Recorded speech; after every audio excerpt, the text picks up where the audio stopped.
was taking a video, and I guess I had to start over. That's what things take so long to do. So anyway, this is the Armstrong Industrial Flooring.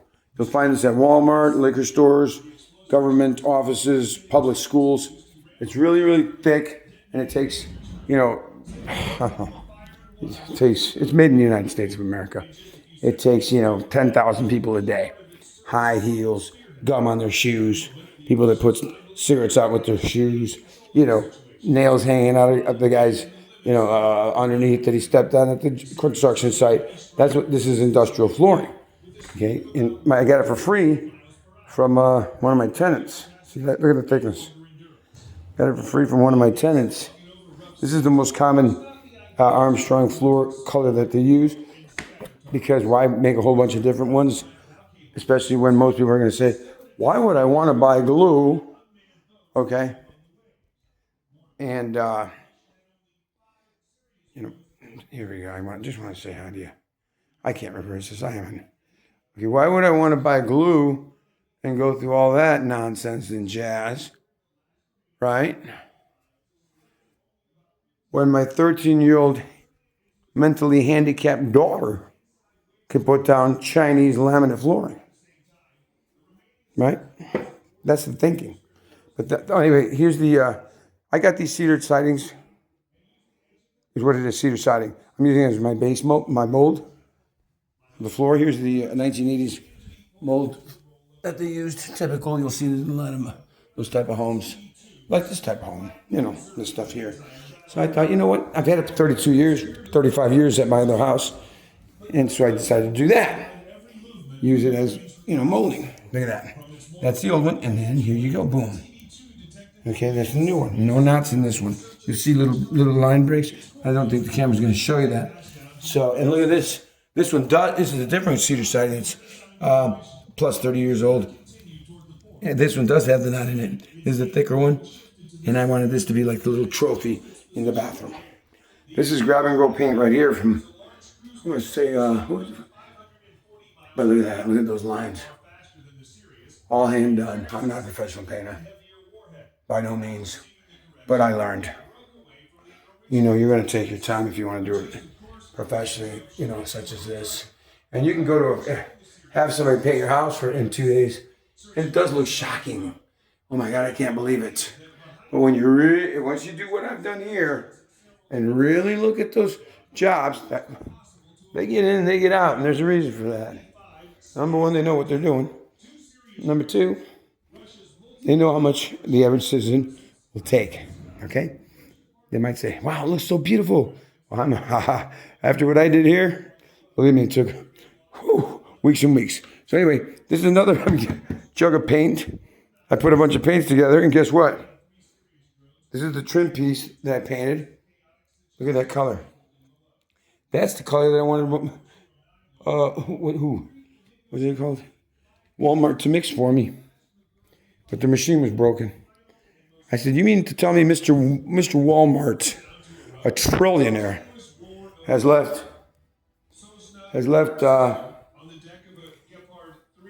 these machine broken for how long? That's preposterous. So I had to buy the grabbing wheel. But turns out when I put all my paints together, this is the color I wanted to buy. It's gray. It looks, I don't know how good your phone is. It's gray, but it's got a little tiny bit of mauve in it.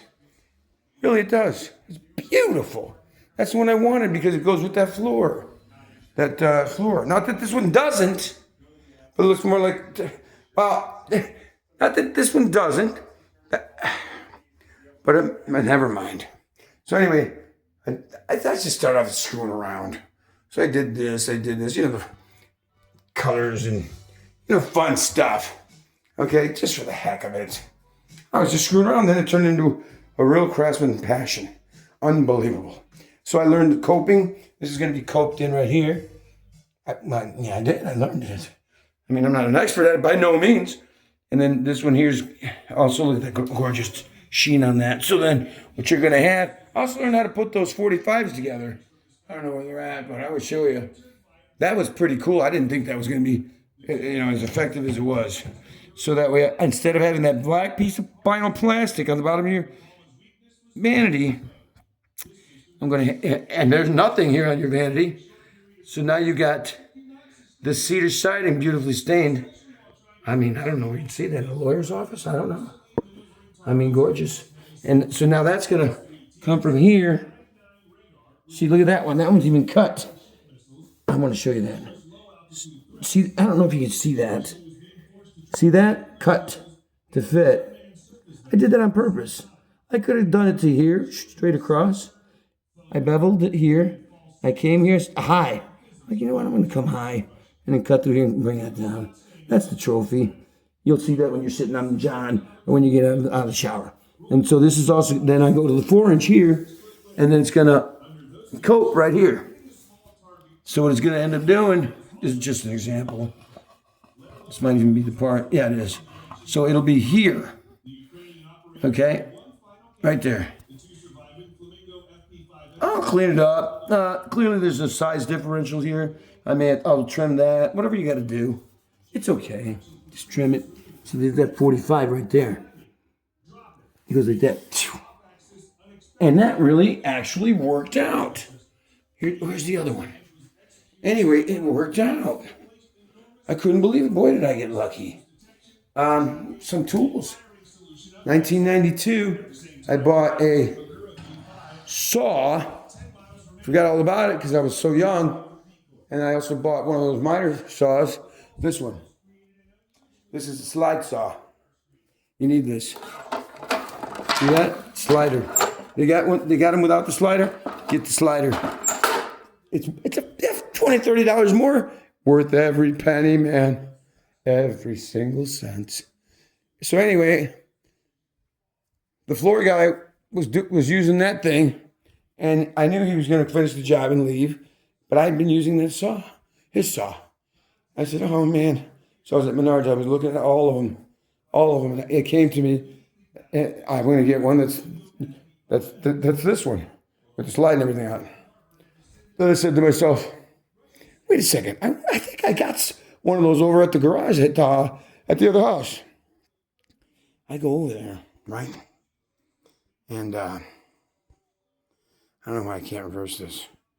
I go over there. Sure enough, there it is, brand new in the box. And then I was going to buy a ripper. And guess what? I go, I wonder what the hell that big box is over there. Guess what? A brand new 1992 10-inch table saw Craftsman. Brand new in the box at my garage. And the reason why I didn't set them up at the time, I was a lot younger. I was like, I don't know what these do. They look dangerous. They have a lot of instructions. I don't know how to put it together. Oh, gosh. I'm just going to use, hand Makita or the little jigsaw, which all have their place. But those guys there, if you're going to do a little landlord work or be a handyman, you got to set these up. And I built this little table here. So it goes on the other side or here for those extra long pieces. You see what I mean? And then, so they come out to here, have somewhere to rest and not fall on the ground and screw up your cut. I'm going to put a shelf here on the back. Right here, shelf. And then I'm going to put a brace straight across here like that. So it's torsional rigidity. And then on the front, you can call it the one back and front. On the front, I'm going to put structural rigidity here again, closed. One side's going to be open down here. This is going to be closed for that rigidity, right? So I'm going to have two shelves, one down there, one up here. And then again, like I said, half enclosed in the back, on the bottom. This is so trick and stupid. I like trick and stupid. And then half enclosed on the top in the back. Okay, now if you want to, obviously, it's kind of a small opening there. I would go ahead and put those in, okay? And then that thing's not going to move anywhere. Throw it down the street, whatever you want to do. Jump on it, kick it, whatever you want to do. And nothing's going to happen to it. That's it. Anyway, just main points. Use what you got.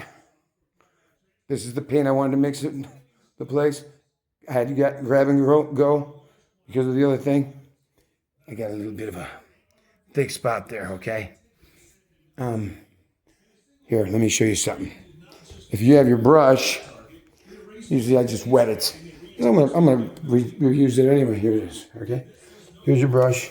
It's wet, right? It's wet because I rinse it off. I wasn't sure I was gonna use it again. Thinking about painting that white wall all the way into that shower. And obviously my little trim piece that's gonna go there, those are that new gray that I created, okay? I'm just gonna slap it on there, man, because I love that color. I know it sounds a little dramatic. See now here's that glob. Watch. You got a wet brush with paint, with water on it. What does it do? It reactivates the paint. Look at that. Reactivates it. So that glob disappears. And you don't press hard on it. See that? You say, I can't believe you use a hand brush. It's a bathroom, not an industrial site where you want to use a roller. And you get to learn every single square inch of your room. Okay? Now it looks like there's some streaks in it, Rick. Yeah, it does, doesn't it? But everything flattens out and dries uniformly. And then, look at that. Now this is going to really be tight because I put the paint on pretty thick. This is the second coat, actually. So now what I'm doing here is just let the brush float, okay, like this. See that? Just let the brush float. Don't jump on it. Here, look. See? All I'm doing is rolling it back. And that's how you're not going to have any streaks, okay? You say, well, there's streaks on it now, Ricky.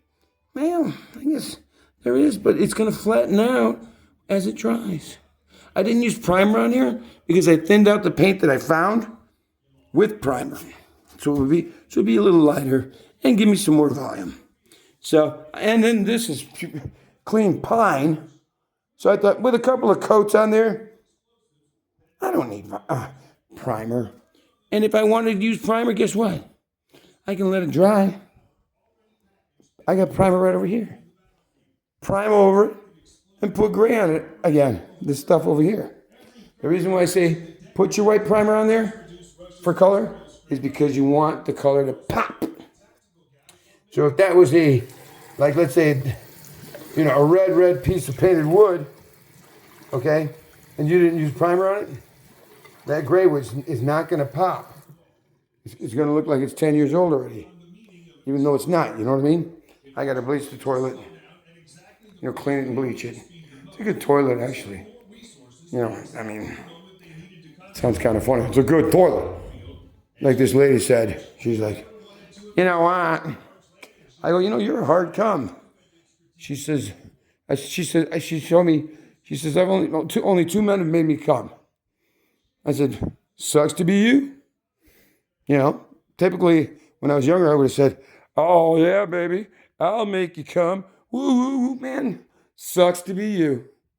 I'm not putting any extra effort to a great-great-great-grandmother to get her to come.